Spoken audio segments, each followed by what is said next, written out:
Listen to AM 560 The Answer online at 560theanswer.com, on the AM 560 mobile app, on your Alexa-powered smart speaker, and on TuneIn, iHeart, and on Odyssey. This is Chicago's Morning Answer with Dan Proft and Amy Jacobson on AM 560 The Answer.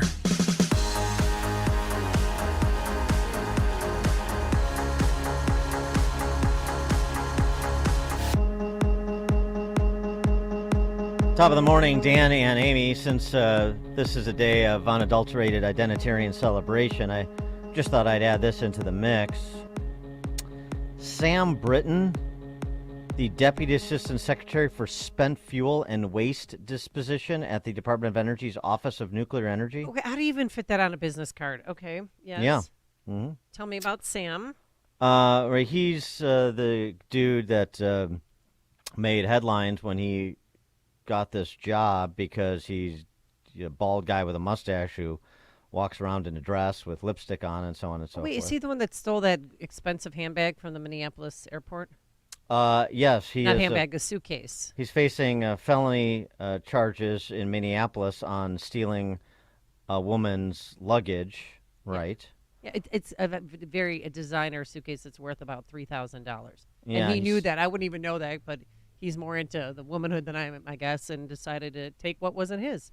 Right. Said he accidentally took it, even though he didn't check any luggage on that flight. Yeah. Sure. Okay. Well, he is facing another felony theft charge, this time in Vegas, for doing the same thing.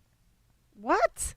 Didn't he learn his lesson? Charged with grand larceny, value between $1,200 and $5,000. Stole luggage from another traveler at Harry Reid International Airport. According to reporting out there. You remember, too, I mean, just a little bit more color on Sam here. He also goes by the name Sister Ray D.O. Active. Mm-hmm. He enjoys pup play. Oh, that's right. I saw that video. Yeah. That was really nice. Him. Bestiality, that's sweet. I mean, pup play with men. Men, right. He taught Kink 101 workshops on college campuses. Maybe if he gets bounced from the Department of Energy, maybe Francis Parker will hire him. Him and Josh or Jason will be great friends. Well, just thinking about an official that is in the nuclear space at the Department of Energy, that has some national security implications. And so I was just thinking about that in context and this identitarian situation with Sam. I was thinking about it in context with the Brittany Griner for Victor Boot exchange, because are there national security implications with the release, for the United States, with the release of the most notorious illegal arms trafficker in the world? That was a question that was put to Karine Jean-Pierre, and she struggled with it. The question is, and the question has been placed to us, is do we have security concerns, right? And what we have said is that the president did not make this decision lightly. Just want to make that very clear. But he believed this was the right thing to do to secure Brittany's release. And we are always going to stay vigilant. That is something, when it comes to our national security, that is something that the president and his administration will do, and we will swiftly act to protect it, to protect our national security. And that is true yesterday, that is true today, and that will be true after Mr. Boot's release. So that is a commitment that the president has made. So you still have security concerns? I'm not the intelligence committee here, so I'm not going to get into any intelligence about that particular individual. Right, of course, because just all you need to know is that national security is real important to us. Let's not talk about individual because it's in decisions. the binder, and I have to read that. Yeah. National security is very important. This just in, President Biden has committed to making national security important. That's the headline from Karine Jean-Pierre's response. The For way more they on market this presidency is amazing. More on this, please be joined by David Marcus, columnist who lives in New York City, author of Charade, The COVID Lies That Crushed a Nation. David, thanks for joining us. Appreciate it. Thanks for having me. Am I the only one who's a little worried about what's going on with our nuclear waste right now? No, I mean, setting aside the suitcases and where's the nuclear waste go? I don't know. Sometimes I get paranoid.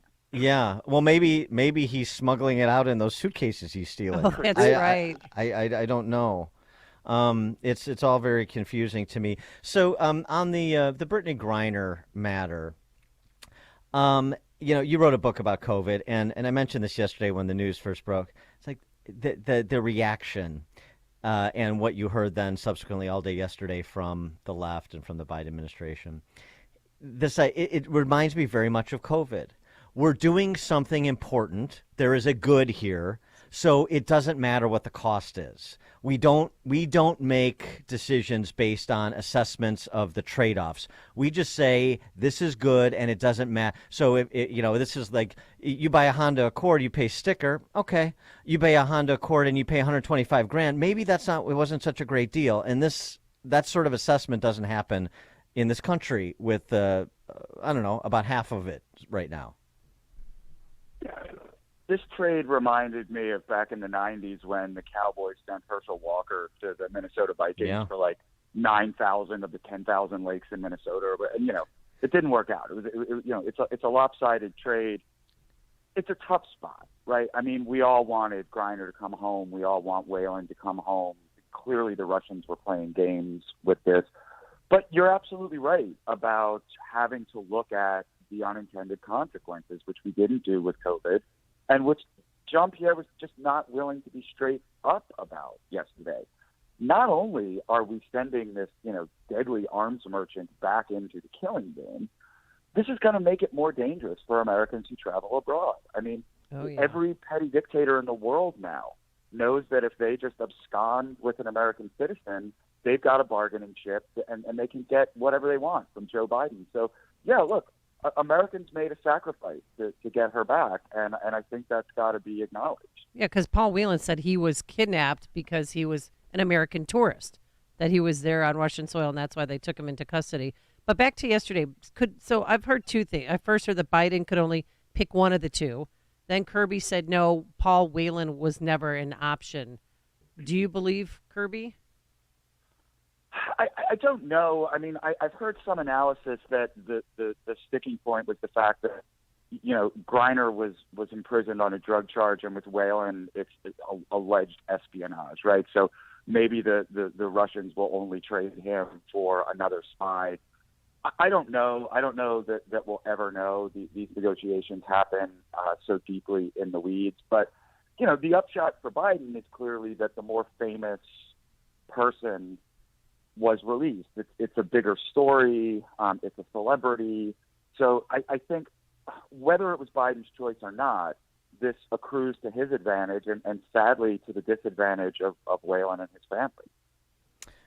What do you think, too? I mean, since he was a part of the administration, what do you think the Bo Bergdahl for Taliban terrorists exchange, how did that factor into Putin's understanding of what he could get from Biden? Look, I mean, Biden might need to buy a copy of The Art of the Deal, right? I mean, Obama clearly needed to. It was throughout Obama's presidency, and you see some of it with Joe Biden as well.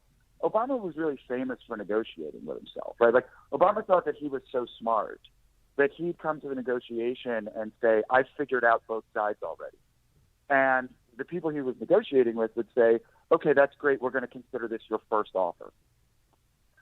That happened time and again. It happened with the Bergdahl trade, which is also a terrible deal. And I think our foreign adversaries sense that Joe Biden and the Democrats can be rolled, and they're taking advantage.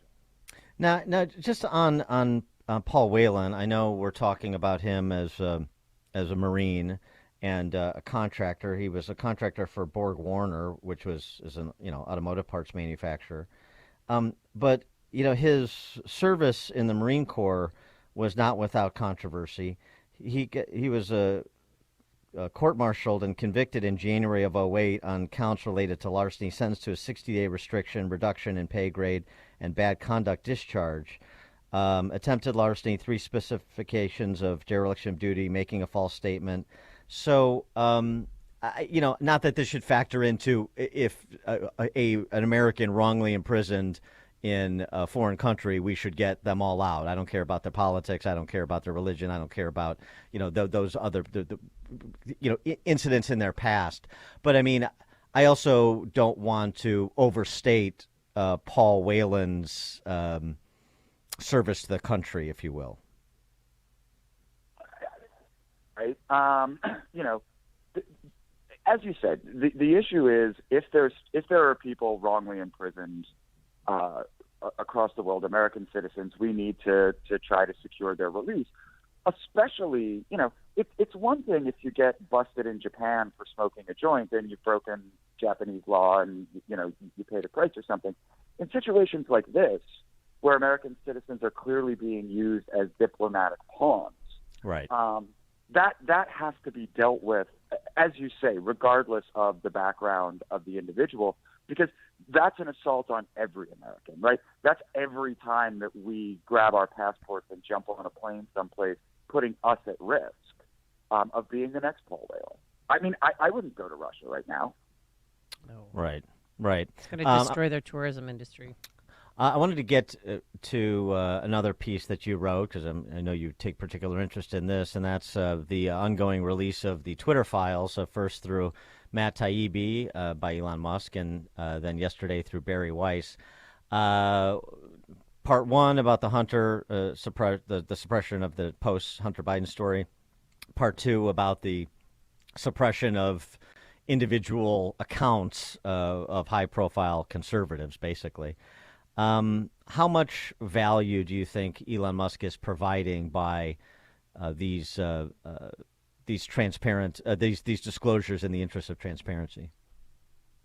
An incredible amount of value, and I think the one question that we've had for several years now, there is one question that we've had for several years now that has been answered, right?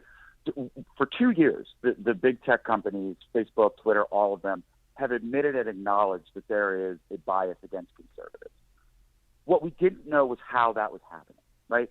Was it an accident of the algorithm? Did it have to do with the fact that liberals were more likely to report on conservatives than the other way around? Or, as many of us suspected, was it that 27-year-olds with purple hair and pronouns in their bios were just making these decisions? And now we know that's exactly what it is. This isn't a technical problem, right? This is just Twitter hiring people with blatant bias who then used that bias to suppress all kinds of speech that they didn't like. And that's a really important revelation. David Marcus, columnist living in New York City, author of Charade, The COVID Lies That Crushed a Nation. David, thanks as always. Appreciate it. Thanks for having me. Thank you. And he joined us on